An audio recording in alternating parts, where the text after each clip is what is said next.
सुप्रभात। आज मैं शालिनी आपके समक्ष नेताजी का चश्मा पाठ प्रस्तुत कर रही हूँ। इस पाठ के माध्यम से लेखक ने उन गुमनाम देश के नागरिकों के योगदान के महत्व का वर्णन किया है जिन्होंने देश के निर्माण में अपने अपने ढंग से योगदान दिया है।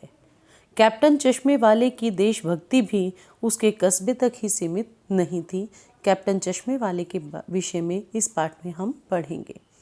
हालदार साहब को हर 15वें दिन कंपनी के काम के सिलसिले में उस कस्बे से जाना पड़ता था। कस्बा बहुत बड़ा नहीं था जिसे हम पक्का मकान कह सके। वैसे कुछ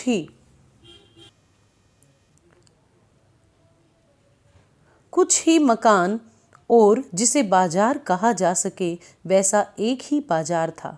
कस्बे में एक लड़कों का और एक लड़कियों का स्कूल, एक सीमेंट का छोटा सा कारखाना, 2 ओपन एयर सिनेमा घर, एक ठो नगर पालिका भी थी। ये बेटे सारे प्रश्न छोटे प्रश्नों में पूछ लिए जाते हैं कि कस्बे में कितने लड़कों के स्कूल थे, कितने लड़कियों के स्कूल थे, कौन सा कारखाना था, ओपन एयर सिनेमा घर कितने थे। एक वहाँ नगर पालिका थी। नगर पालिका थी तो कुछ ना कुछ काम करती रहती थी। कोई सड़क पक्की करवा दी, कभी कोई बाथरूम बनवा दिया, कभी कबूतरों की छतरी बनवा दी, तो कभी कवि सम्मेलन करवा दिया। इसी नगर पालिका के किसी उत्साही बोर्ड के प्रशासनिक अधिकारी ने एक बार शहर के मुख्य बाजार के मुख्य चौराहे पर सुभाष चंद्र बोस की एक संगमरमर की प्रतिमा लगवा दी। यह कहानी उसी प्रतिमा के विषय में है, बल्कि उसके भी एक छोटे से हिस्से के बारे में इसमें बताया गया है। पूरी बात तो अब पता नहीं, लेकिन लगता है कि देश के अच्छे मूर्तिकारों की जानकारी नहीं होने और अच्छी मूर्ति की लागत अनुमान और उपलब्ध बजट से कहीं अधिक ज्यादा होने के कारण काफी समय ऊहा पोह और चिट्ठी पत्री में बर्बाद हुआ होगा और बोर्ड की शासन अवधि समाप्त होने की घड़ियों में किसी स्थानीय कलाकार को ही अवसर देने का निर्णय किया गया होगा और अंत में कस्बे के इकलौते हाई स्कूल के इकलौते ड्राइंग मास्टर को, मान लीजिए मोतीलाल जी को ही यह काम सौंप दिया गया होगा, जो महीने भर में मूर्ति बनाकर पटक देने का विश्वास दिला रहे थे। जैसा कि कहा जा चुका है, मूर्ति संगमरमर की थी। टोपी की नोक से कोट के दूसरे बटन तक कोई 2 फुट ऊंची, जिसे कहते हैं बस्ट, और सुंदर थी। नेताजी सुंदर लग रहे थे, कुछ मासूम और कमसिन, फौजी वर्दी में। मूर्ति को देखते ही दिल्ली चलो और तुम मुझे खून दो, मैं तुम्हें आज़ादी दूंगा वगैरह याद आने लगते थे। इस दृष्टि से यह सफल सराहनीय प्रयास था। केवल एक चीज की कसर थी जो देखते ही खटकती थी। नेताजी की आंखों पर चश्मा नहीं था, यानी चश्मा तो था लेकिन संगमरमर का नहीं था। एक सामान्य और सचमुच के चश्मे का चौड़ा काला फ्रेम मूर्ति को पहना दिया गया था। हालदार साहब जब पहली बार इस कस्बे से गुजरे और चौराहे पर पान खाने रुके, तभी उन्होंने इसे लक्षित किया, इसे देखा और उनके चेहरे पर एक कौतुक भरी मुस्कान फैल गई। वाह भाई, क्या आइडिया है! यह आइडिया भी ठीक है, मूर्ति पत्थर की लेकिन चश्मा रियल। जीप कस्बा छोड़कर आगे बढ़ गई। तब भी हालदार साहब इस मूर्ति के बारे में ही सोचते रहे और अंत में इस निष्कर्ष पर पहुंचे कि कुल मिलाकर कस्बे के नागरिकों का यह प्रयास सराहनीय ही कहा जाना चाहिए। महत्व मूर्ति के रंग रूप या कद का नहीं, उस भावना का है, वरना तो देशभक्ति भी आजकल मजाक की चीज होती जा रही है।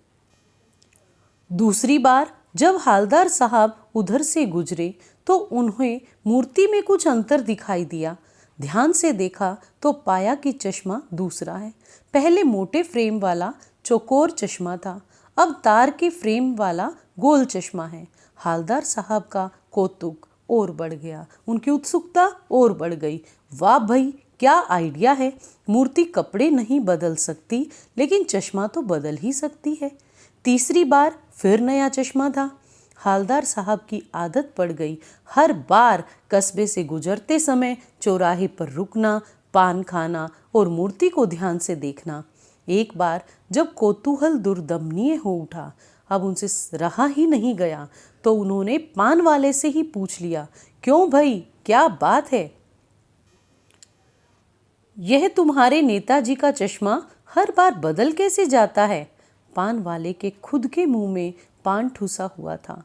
वह एक काला, मोटा और खुश मिजाज आदमी था। यहाँ पर बेटा पान वाले का रेखा चित्र प्रस्तुत किया गया है कि पान वाले एक कैसा व्यक्ति था। काला, मोटा, खुश मिजाज आदमी था। हालदार साहब का प्रश्न सुनकर वह आंखों ही आंखों में हंसा। उसकी तोंद थिरकी, पीछे घूमकर उसने दुकान के नीचे पान थूका और अपनी लाल काली बत्ती सी दिखाकर बोला, कैप्टन चश्मे वाला करता है। क्या करता है? हालदार साहब कुछ समझ नहीं पाए। चश्मा चेंज कर देता है। पान वाले ने बताया कि कैप्टन चश्मा बदल देता है।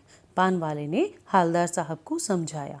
क्या मतलब? क्यों चेंज कर देता है? हालदार साहब अब भी नहीं समझ पाए। कोई गिराक आ गया। अब पान वाला हालदार साहब को समझाता है कि मान लीजिए कोई ग्राहक आ गया और उस ग्राहक को चौड़े फ्रेम वाला चश्मा चाहिए, तो कैप्टन कहाँ से लाएगा? तो उसको मूर्ति वाला चश्मा उतार कर दे देता है और मूर्ति के ऊपर दूसरा चश्मा लगा देता है। अब हालदार साहब को बात कुछ कुछ समझ में आई। एक चश्मे वाला है जिसका नाम कैप्टन है, उसे नेताजी की बगैर चश्मे वाली मूर्ति अच्छी नहीं लगती, बल्कि दुख देती है, आहत करती है, मानो चश्मे के बगैर नेताजी को असुविधा हो रही हो। इसलिए वह अपनी छोटी सी दुकान में उपलब्ध गिने चुने फ्रेमों में से एक नेताजी की मूर्ति पर फिट कर देता है। लेकिन जब कोई ग्राहक आता है और उसे वैसे ही फ्रेम की ज़रूरत होती है जैसा मूर्ति पर लगा है, तो कैप्टन मूर्ति से वह फ्रेम उतारकर उस ग्राहक को दे देता है। बाकी बेटा अगली वीडियो में समझाऊंगी। धन्यवाद।